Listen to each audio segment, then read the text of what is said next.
कामिका एकादशी सभी एकादशियों में बड़ी खास होती है क्योंकि ये एकादशी आती है श्रावण के महीने में, यानी भगवान विष्णु के साथ साथ महादेव की भी कृपा प्राप्त होती है। पर इस साल तो सोने पे सुहागा हो रहा है और वो ये कि एकादशी श्रावण सोमवार के दिन ही पड़ रही है। इसकी कथा के अनुसार एक गाँव में एक क्षत्रिय रहता था। एक दिन रास्ते में उसकी किसी बात पर एक ब्राह्मण से कहासुनी हो गई।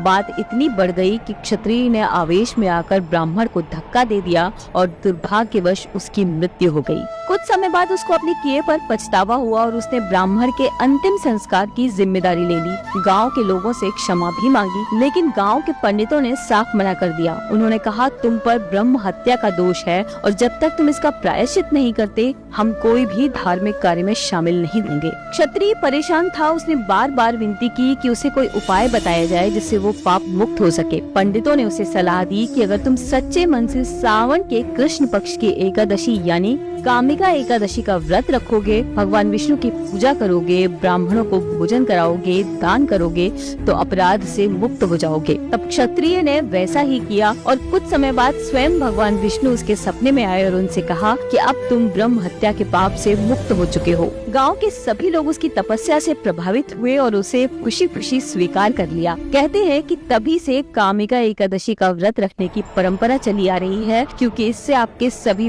पाप धुल जाते हैं।